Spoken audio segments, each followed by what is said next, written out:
आदेश ही नहीं देते भगवान। पशुओं को आदेश नहीं दिया जाता क्योंकि वो भाग्य के अधीन है। केवल मनुष्य शरीर को आदेश दिया गया है। किसी देवता को भी आदेश नहीं दिया गया कि आप ये करो ये ना करो, क्योंकि वो वही करेंगे जो उनके सुकृत है, उसके अनुसार बस भोग भोगेंगे। आगे कुछ नहीं कर सकते, नवीन कर्म नहीं कर सकते, न नारकी जी कर सकते हैं, न स्वर्ग के कर सकते हैं। सब अपने अपने परिणाम को केवल भोग रहे हैं। यहां परिणाम उपस्थित करने का अवसर है। आप जो चाहो अपना परिणाम कर सकते हो। आप चाहो नरक जाओ, चाहे स्वर्ग जाओ, चाहे नारायण बन जाओ, जो चाहो कर सकते हो। मनुष्य शरीर है तो ऐसा शास्त्र स्वाध्याय और पंडिताई ज्ञान किस काम का, जो भगवत प्राप्ति प्रारब्ध पे छोड़ दे। तो कुछ जन हैं जो शास्त्र स्वाध्याय करके या संतों की वाणी सुनकर इस विचार में आते हैं कि मुझे क्या करना चाहिए, परिवार का पोषण या भगवत प्राप्ति। दो विभाग कर लिए इसलिए खतरा है, निर्णय नहीं कर सकता। और सही पूछो तो दो विभाग है नहीं, एक ही बात है। समझ जाओ तो वहीं वहीं भगवत प्राप्ति हो जाएगी। अब उसके विचार में आता है कि अभी तो ब्याह हुआ है, या अभी छोटे छोटे बच्चे हैं, या अभी बच्चों का ब्याह किया है, अभी नए हैं, क्या जाने संसार का। मेरी आवश्यकता है, नहीं तो संसार इनको परेशान कर देगा। और वो अपने अहम जनित कर्ता भाव से ऐसा बंध जाता है कि निर्णय ही नहीं कर पाता। श्री चरणदास जी कह रहे हैं, ए भाई समझो, जिस कर्तव्य को तुम विसार करके झूठे भाव को कर्तव्य मान रहे हो, अरे माया के दीवाने, अरे हिया नहीं रहना, करना अंत पयाना। यहां से जाना है, यहां से जाना है। ये भूल जाते हैं। माया की ऐसी भूल भुलैया है कि हमें शरीर में राग और शरीर संबंधियों के राग में सुख मिलने लगता है और लगता है कि मैं अविनाशी हूं। वैसे मैं तो अविनाशी ही है, पर विनाशी को लेकर मैं ये भूल कर बैठता है। और जिसको पकड़ा है वो सब विनाशी, सब विनाशी। गो गोचर जहां लग मन जाई, सो सब माया जानो भाई। दुनिया में लाखों का मेला जुड़ा, हंसा जब जब उड़ा तो अकेला उड़ा। समझो, ये माया की चाल है जो तुम्हें समझने नहीं दे रही। अरे भाई समझो, समझो, अरे माया के दीवानों, यहां से हमें जाना है, जाना है।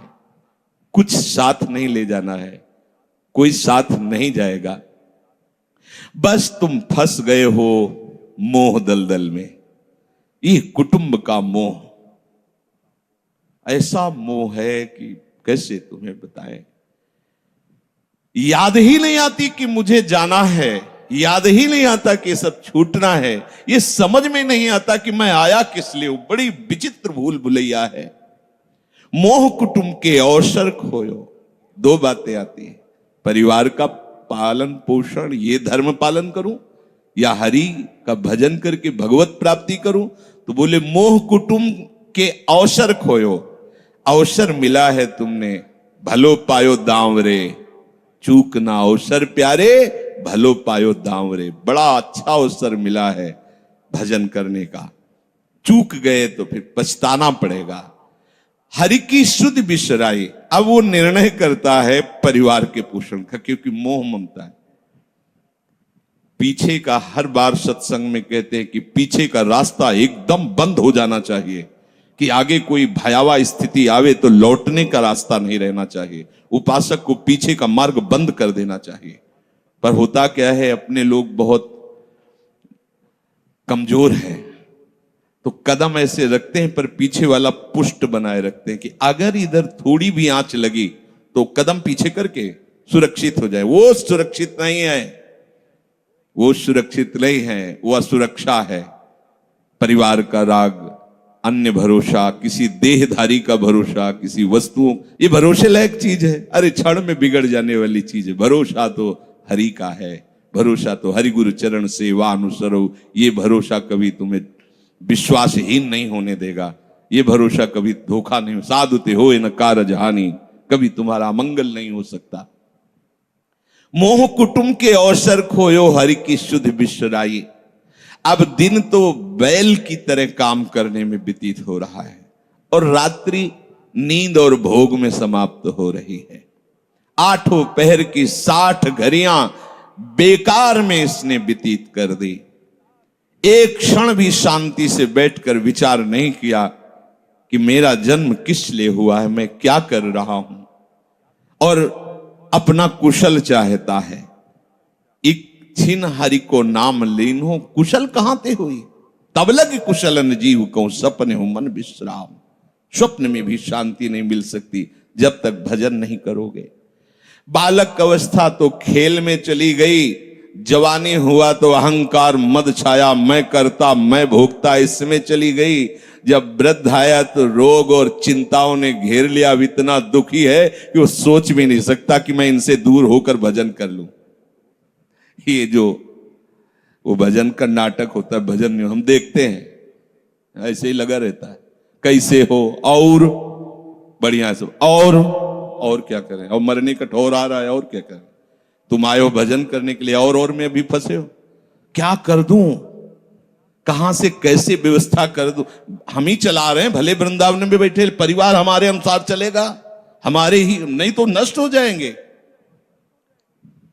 आए हैं वनवास करने के लिए, भजन करने के लिए, पूरा का पूरा प्रपंच दिमाग में पता लगता है। वृद्ध भय चिंताति उपजी, दुख में कछु न सुहाता। अरे भूल क्यों रहे हो, चेतो। साधु चेताता है जगत को, चेतो। काल रूपी शिकारी धनुष पर विष का बाण चढ़ा चुका है, तुम ठीक निशाने पे हो, होश में हो जाओ। अगर अब कोई तुम्हें निशाने से बचा सकता है तो काल का भी महाकाल हरि बचा सकता है, दूसरा कोई नहीं। आए अचानक बांधे, यम के दूत आकर अचानक बंधन में डाल करके ले जाते हैं। अब वो निर्णय कर रहे हैं, झूठे जग से नेह छोड़कर साचो हरिनाम उचारो। चरणदास सुखदेव कहते हैं अपना भला विचारो, इसी में अपना भला है। तो क्या करें, घर परिवार छोड़कर तुम्हारी तरह बाबा जी बन जाए। बाबा जी बनने से भगवत प्राप्ति नहीं होती।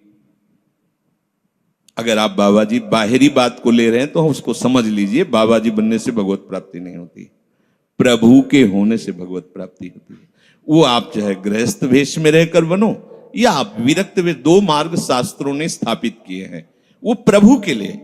अगर वेश बदल लिया है और परिवार का राग है, भोगों का राग है, संसार की सत्यता का भान हो रहा है कि सब सत्य है, कोई फर्क नहीं पड़ता। वेश परिवर्तन से कोई फर्क नहीं पड़ता। गधे की पीठ में चाहे मिट्टी ला दो, चाहे कबाड़ ला दो, चाहे बेद ला दो, उसको बाहर से मतलब है। शरीर में चाहे लाल कपड़ा पहनो, चाहे सफेद पहनो, चाहे काला पहनो, चाहे नीला पहनो, चाहे पीला पहनो, ये तो वस्त्र है। आपका उद्देश्य क्या हुआ, आपका अपनापन कहां गया, ये खास बात है। कहीं ऐसा नहीं लिखा कि बाबा जी बनने से वो मोक्ष पद प्राप्त, नहीं। जहां संत की बात आएगी वहां लक्षण होंगे, जहां भगवत प्राप्ति की बात आएगी वहां मन का प्रभु में तन्मयता होना, प्रभु में डूबना, प्रभु के चिंतन में मगन होना होगा। वो चाहे गृहस्थ हो चाहे विरक्त हो, दोनों के।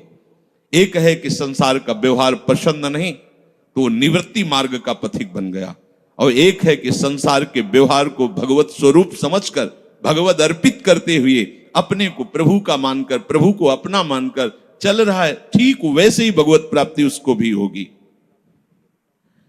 हम लोग जब सत्संग में बात सुनते हैं तो निर्णय करने के लिए हमारा ही हृदय होता है। अब लगा कि नहीं ठीक है, भजन तो करना है, पर हम ऐसा नहीं है कि कर्तव्य के लिए रुक रहे, पर कुछ समय अब हम लेंगे, फटाफट सब निपटा के। तो तुमसे भी चतुर काल है, वो उतने ही समय में तुम्हें निपटा देगा। बहुत चतुर है। हमने बहुत से लोगों के मुझ से सुना है कि बस ये काम हो जाए हम आए, आज तक वो लौट के नहीं आ पाए, क्योंकि वो गली ऐसी है, क्या है, बहुत दलदल है आगे। जो गया ना मोह कलिल में डूबा, अब निकल पाना बड़ा मुश्किल है। सत्संग में इतना सामर्थ्य है कि अभी आप सुन रहे हो, अभी आपको ऐसे सब ऐसे लगेगा, ऐसे ऐसे निकल जाएंगे, और गेट के बाहर होइएगा, वो हवा लगने दीजिए, तब लगे कैसे निकले। ऐसी प्रचंड माया है। इसीलिए तनहि राख सत्संग में तो मन ही प्रेम रस भेयो। तब मन प्रेम रस में बराबर सत्संग होता रहे, बराबर साधु संग मिले। ऐ साधु, ये तमाशा है, तमाशा बस 2 घड़ी का तमाशा है। यहां जितने इकट्ठे हुए हो ये सब मिल नहीं सकते। माता पिता भाई बंधु सब बिछुड़ते चले जा रहे हैं। जो ही आकर सब इकट्ठे मिले हो, ये कभी इकट्ठे नहीं रह सकते। ये कुछ समय का है। संतों ने इसे 2 घड़ी का है, ऐसे ऐसे व्यतीत हुआ। हम लोग परिवार को अपना मैं मानकर, मेरा मानकर के जो पोषित कर रहे हैं वो कुछ समय के लिए है। जैसे नाव नदी के ऊपर बाट बटाऊ आए, मिल मिल जुदे होए पल माही आप को जावे। जैसे नदी पार करने के लिए 50 लोग इकट्ठे हुए नाव में बैठे, नाव किनारे पहुंचे, सब अपने अपने मार्ग को चले जाते हैं, कोई किसी का साथ नहीं देता है। ऐसे ही मृत्यु का समय आया, चला आप कितना भी प्यार करो वो लौट के आपसे पूछने के लिए नहीं आएगा आप कैसे हो। या आपने कितना भी सबके लिए किया है, मोह से युक्त होकर अपना जीवन, विशेष जीवन आपने दे दिया, लेकिन आपकी क्या दुर्गति होगी किसी को कोई परवाह नहीं है। फूंक ताप के 10-5 दिन में वो जो दिन क्रिया हुई, इसके बाद सब मौज मस्ती में होते हैं। कोई तुम्हारा चिंतन, कोई तुम्हारा नाम नहीं लेगा, कोई तुम्हारे लिए आंसू नहीं बहाएगा। वो अगर कोई रोता है तो हमने सुना है कैसे रोता है। आज तक हमने जो कहा वही इन्होंने पूरा किया, मतलब अपनी कामनाओं की पूर्ति के लिए रोता है। अब कौन हमारी बात सुनेगा। तुम कितना हमें चाहते थे, कोई नहीं उतना चाहता। क्या कह के रो रहा है, क्या कह के रो रहा है? अपनी कामनाओं की, स्वार्थ की पूर्ति के लिए रो रहा है, तुम्हारे लिए नहीं रो रहा वो। ये भगवान का बगीचा है संसार, रंग बिरंगे फूल हैं। कुछ तो कली ही मुरझा कर नष्ट हो जाती है, कुछ फूल खिलकर नष्ट हो जाते हैं, कुछ में ऐसी सुगंध आती, थोड़ा सुगंध फैलती, वो भी नष्ट हो जाते हैं। ये बगीचा केवल देखने में सुहावना लगता है बड़ा भयावना। इसमें मृत्यु का तांडव हो रहा है। आप देखो प्रतिपल मृत्यु भयावा, पर कैसी माया है। सामने वाला पतिंगा जला फिर भी वो जाके उसी में जलता है। ऐसे फूंक के आ रहे हैं एक को, और उनको ये वैराग्य नहीं हो रहा कि मेरे शरीर की भी यही दशा होनी, मुझे कुछ कर लेना चाहिए। ऐसी कुछ कर लेना चाहिए जिससे हम कालातीत अवस्था को प्राप्त हो जाए। क्यों नहीं कर पाता? दारा सुत संपत्ति को सुख, ज्यों मोती ओस बिलावे। ह्या ही मिले और ह्या ही नासे, ता क्यों पछतावे। अरे भाई, ये पुत्र और परिवार का मिलन और ये सुख ऐसा है जैसे पत्ते में ओस की बूंद, कितने सेकंड में ढल जाएगी कुछ पता नहीं। ऐसे ही ये है। बड़े हर्षित हो रहे हैं, बाजे बजवा रहे हैं, बहुत दिनों बाद लड़का हुआ है, फूले नहीं समा रहे, और काल की अवधि बहुत अलू खत्म। अब वो बूंद जो है पत्ते में गिर गई। अब किस बात को लेकर यहां खुशी मनाई जाए, किस बात को लेकर हम यहां गर्व करें? बहुत सावधानी की जरूरत है। जो यहां मिला वो यहीं छूट जाएगा। आप जब जाओगे तो आपके साथ हरि भजन वो किया नहीं, आपके साथ ही हरि उनको माना नहीं। क्या करो? कुछ दे दे, क्या? सबको सुख देने की भावना, सब में प्रभु की भावना, जो भी तुम्हारे पास मन वचन कर्म से प्राप्त हुआ है वो सबको सुख देने के लिए है। सब में प्रभु है। ये बात समझ में नहीं आएगी। सबको क्यों सुख दें? क्योंकि सुख मिलना है। आप सिद्धांत समझो। आप सबके सुखों को खींच करके उनको दुख देकर सुखी होना चाहते हो, तो वो दुख लौटकर बड़ा भारी रूप रख करके आपको भोगना पड़ेगा।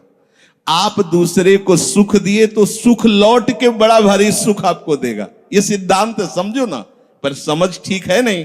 तो हम दूसरे को दुख दे करके अपने को सुखी मानना चाहते तो वो दुख बहुत बड़ा रूप रख के आता है और हम दुखी हो जाते हैं। नहीं, आज तक तो सब लोग सुख के लिए ही कर रहे हो, तो सुखी हो जाना चाहिए। मतलब गलत है, कहीं ना कहीं सिद्धांत गलत है। सत्संगति को लाभ बड़ो है, साधु भक्त समझावे, चरण दास ही राम सुमिर ले, गुरु सुख देव बतावे। चरणदास जी कह रहे तुम्हारा परम हितकारी हरि है, उसी से नेह लगा लो, सदगुरु के वचनों पर विश्वास करो, प्रभु के नाम का निरंतर रटन करो। अब ये बात हमारी समझ में आई सत्संग के द्वारा कि हमारे जीवन के जो दो उद्देश्य बन रहे थे कि एक तो क्या करें, परिवार का पोषण करें या हरि भजन करें, तो दो भाव जो बने थे उनको तो मिटार दो, दो है ही नहीं। घर गृहस्थी में जो है बिल्कुल उसे बंधनकारी मत समझो, प्रभु का सब कुछ मानकर नाम सुमिरन करते हुए जो सेवा करो। अरे बड़ा आनंद आता है। आपको लगता है कि बैठकर भजन होता है, बिल्कुल ये मन की चाल है, नहीं होता। मन को भजन में नहीं लगाओगे तो चाहे पड़े रहो चाहे बैठे रहो, भजन नहीं होने वाला। और अगर भजन में लगाओगे तो फावड़ा चलाते हुए भजन होगा। जब नाम का अभ्यास करना था तो नई अवस्था थी, तो गुरुजन हर समय सेवा में लगाए रहते थे। बड़ी बड़ी पत्थर की शिलियां आश्रम में थी, उठा उठा कर उनको जमा कर खोद के बना बराबर करना, तुलसी का बगीचा लगाना, गेंदे का बगीचा लगाना, और वृक्षों को हैंड पैप से भर भर के पानी 100 बाल्टी खूब सींचना खूब, और उसमें भी नाम स्मरण करना। और जो पूर्व सदगुरुदेव भगवान थे बड़े ही बाहरी कठोर नियम वाले, और उस समय नाम का अभ्यास उसी समय करवाया गुरुदेव भगवान ने। ऐसे नाम पूरे में सोने लगाना, गुरुदेव भगवान की कृपा से ये समझ में आया। तो हमें लगता है कि कोई भी काम करते हुए भजन हो सकता है, कोई भी। अरे जब युद्ध हो सकता है तो और क्या बात है। अब बोलो आपका निर्णय कि मैं परमार्थ में जाऊं या व्यवहार ठीक करूं। हम कह रहे हैं वो व्यवहार ही परमार्थ बना लो ना, भागने की जरूरत कहाँ है। और जब आपकी अरुचि बढ़ेगी, वैराग्य बढ़ेगा, तो तुम्हें कोई रोक नहीं पाएगा, वो तो स्थिति आएगी। और अगर स्थिति के लिए बिना तुम भागोगे तो यहां के वही प्रपंच करोगे, यहां भी वही प्रपंच करोगे, भजन नहीं होगा। तो पहले तो साधक को इस बात को लेकर संदेह होता है कि संसार का व्यवहार करना कर्तव्य है या भजन करके भगवत प्राप्ति करना कर्तव्य। अब उसका सत्संग के द्वारा निर्णय होता है, चाहे शास्त्र का चाहे संतों का, कि नहीं नहीं मुझे तो इस जन्म में भगवत प्राप्ति करनी है। संसार के इन सब कार्यों को तो बहुत जन्मों में किया है, अब इस जन्म में भगवत प्राप्ति करनी है। ऐसा निर्णय सत्संग से होता है। जब ऐसा निर्णय हुआ तो भोग उसे कड़वे लगने लगे। ये शरीर का विलास, इंद्रियों का विलास उसको एक दुखद लगने, कैसे कैसे छोड़ूं, कैसे हटूं। अब उसी को वैराग्य कहते हैं। अब उसके अंदर वैराग्य बढ़ने लगा। जब वैराग्य बढ़ने लगा तो वो प्रभु की तरफ चलने के लिए उतावला हुआ। अब उसके सामने प्रभु की तरफ चलने के लिए जो बताने वाले वो शास्त्र हैं और वो संत जन हैं। अब इतने संत जन हैं कि उनकी सबकी अलग अलग साधना है, अलग अलग उपासना है। इतने शास्त्र हैं कि उनकी अलग अलग धाराएं हैं, और बिना इसके कल्याण नहीं होगा। सब कोई कहता है हमारा मार्ग ठीक है, सब सिद्धांत कहते हैं इससे भगवत प्राप्ति, इससे भगवत प्राप्ति, इससे ऐसा, इससे। वो साधक फंस जाता है कि चलूं तो किस में चलूं। उसके सामने साध्य और साधन विषयक तरह तरह के भेद साधकों के द्वारा, संतों के द्वारा, भक्तों के द्वारा डाले जाते हैं सामने। फिर शास्त्र को पढ़ता तो बहुत सी बातें शास्त्र में निकलती हैं। अब वो बेचारा परेशान हो जाता है कि अब मैं क्या करूं। संसार का तो सत्संग के द्वारा समझ लिया कि ये ठीक नहीं, मुझे भगवत प्राप्ति, पर कैसे भगवत प्राप्ति करूं। अब इसका निर्णय करना उस नवीन साधक के लिए बहुत कठिन होता है। परंतु भगवत कृपा का वो जिसने आश्रय ले लिया वो यहां टिकता नहीं। इस संशय में परमार्थ भगवत कृपा से पुष्ट होता है। सबसे पहले प्रभु हरि को गुरु बनाना चाहिए। वही सबके गुरु हैं। जब हम घर से निकलने की सोच रहे हैं उस समय वो सोच भी गुरु दे रहा है, वो हरि गुरु उस समय सोच भी दे रहा है वही। तो जब हमारी ऐसी स्थिति आती है कि हम निर्णय नहीं कर पाते तो अंदर से प्रभु को पुकारना चाहिए, हे गुरुदेव हरि, आप प्रकट रूप में मिलो और मेरा समाधान करो। अब जो ही वो अंदर से ऐसी दशा में प्रभु की शरण होकर के पुकारता है तो भगवत कृपा उसे सदगुरुदेव के रूप में प्राप्त हो जाती है। ये ओहो, जो मैं खोज रहा था वो मिल गया।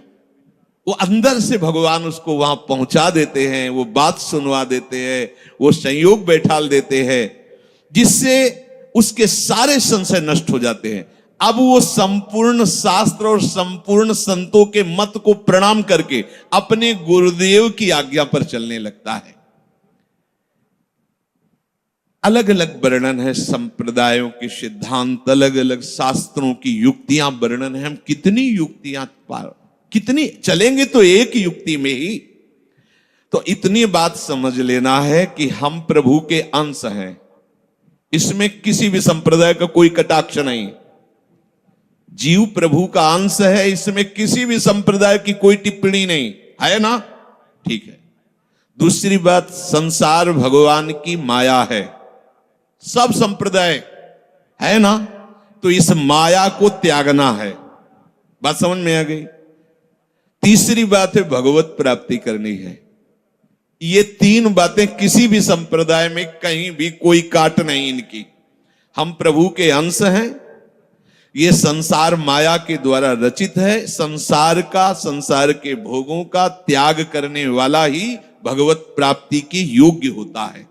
भगवत प्राप्ति करना हर संप्रदाय का लक्ष्य है, चाहे उपासना कुछ भी हो। संसार का त्यागना हर संप्रदाय का लक्ष्य है। कोई भी आप शास्त्र सिद्धांत या संप्रदाय देखिए, संसार के भोगों का, संसार की आसक्ति का त्याग, और हम प्रभु के हैं, ये सिद्ध बात है। किसी भी संप्रदाय में हो, जीव भगवान का अंश है, ये निश्चित बात है। तो ऐसा निर्णय गुरुदेव की कृपा से स्वाभाविक हो जाता है कि अब सब सिद्धांतों को भले सुन लें, लेकिन हमें चलना का हमें पता है। हमारे गुरुदेव ने हमें बता दिया है, हमारे माई श्यामाजू को राज, हमें चलना। राहो को काहू मनाई दिए, पर मेरे प्राणनाथ श्री श्यामा शपथ करो तृण छिए, मन क्रम वचन त्रिशुद्ध सकल मत, हम श्री हित हरिवंश उपासी, हा हरि रा राधा वा वृंदावन सा सहचरी। साधक की बुद्धि गुरुदेव के प्रताप से उपासना में निश्चल हो जाती है। एक एक बात को समझिए। प्रभु कह रहे, जिस काल में शास्त्रीय मतभेदों से विचलित हुई तेरी बुद्धि निश्चल हो जाएगी, परमात्मा में अचल हो जाएगी, उसी काल तू योग को प्राप्त हो जाएगा। कैसे होगी निश्चल? अगर हम शास्त्रों में भटकते रहो, कई बार समझने के बाद भी ये निश्चय होता था कि ये आश्रय ठीक है या अहम ठीक है। क्योंकि जब एकोहम बहुश्यामा वही ब्रह्म बहुत रूप, मैं भी तो ब्रह्म हूं ना। मैं भ्रम से अपने को अंश मान रहा हूं, भ्रम से अपने को जीव मान रहा हूं, भ्रम से अपने को शरीर मान रहा हूं, वही हूं। सेवक से विभाव बिन भव न तरी उर्गारी। काकभूषण जी कह रहे, बिना सेवक और स्वामी के भाव के संसार से तरा नहीं जा सकता। एक में है सेवक स्वामी भाव के बिना नहीं तरा जा सकता, और एक है कि जब तक सेवक स्वामी भाव भेद है तब तक अविद्या है, अविद्या है तो मोक्ष नहीं। बड़ा झंझट है, बड़ी समस्या है। उसका समाधान केवल गुरुदेव के वचन से होता है। मोक्ष मूलम गुरु कृपा, वो बता दी, ऐसे चलो बस। दूसरे के लिए सुनना, दूसरा कोई गलत नहीं है। बहुत से मार्ग हैं, बहुत से संप्रदाय हैं, बहुत से सिद्धांत है। हम सब संप्रदाय, सब सिद्धांत, सब मार्गों को एक साथ नहीं निर्वाह कर सकते। एक मार्ग में चलेंगे तो जो हमें गुरुदेव मिले भगवत प्रेरणा से, उनके द्वारा बताई हुई साधन पद्धति में अपनी बुद्धि निश्चल कर दे। निश्चल कोटि जन्म लग रगर हमारी, बरऊ शंभुनता राहु कुमारी, इसे निश्चलता कहते हैं, इसे अटल कहते हैं। चाहे जितनी परीक्षा ले लो, चाहे जैसा दुख दे दो, चाहे जैसा प्रलोभन दे दो, लेकिन अब अपने प्रियाजू के गोरे चरणार बिंदु के सिवा अन्य आश्रय नहीं ले सकते। ये अचल बुद्धि हो गई। साधक की बुद्धि निश्चल हो जाती है कि अब तो मुझे केवल प्रिया प्रीतम का नाम रटना है, प्रिया प्रीतम की सेवा करनी, प्रिया प्रीतम के भरोसे में रहना और प्रिया प्रीतम के पास ही जाना है। ये निश्चय लगभग लगभग ऐसा तो हो गया होगा, क्योंकि सत्संग सुन रहे हैं बहुत काल से। कई बार सत्संग में कहा चित्त का समाधान हो जाना ही उपासना की परिपक्वता है। यदि आपसे कोई प्रश्न करे कि आपका उपासना का स्वरूप क्या है, तो श्री राधाजुग चरण निवास, बस आगे कुछ है ही नहीं। हमारा केवल उपास्य तत्व प्रेम, प्रेम का मूर्तिमान स्वरूप लाडली लाडली के गोरे चरणारविंद, बस। भजन साधन ये सब उनकी कृपा से हो रहा है। हमारा लक्ष्य केवल लाडली, भरोसा केवल लाडली, अपनापन केवल लाडली। अभी जीत गए, अभी जीत गए। ज्यादा जैसी तरिवंश प्रपंच बंच सब काल ब्याल को खायो, यह जिये जान श्याम श्यामापद कमल संग सिर नायो। मुझे प्रियालाल को प्राप्त करना ये दृढ़ निश्चय हुआ गुरुदेव की कृपा से। ऐसा दृढ़ निश्चय होने वाली बुद्धि को अचल कहते हैं। जब दृढ़ निश्चय हो जाता है तो साधन अब सिद्धावस्था में परिणित होने लगता है। ध्यान रखना, जब तक ये करें कि ये करें कि ये करें कि ये करें ऐसा चलता रहता है, तब साधक रहता है।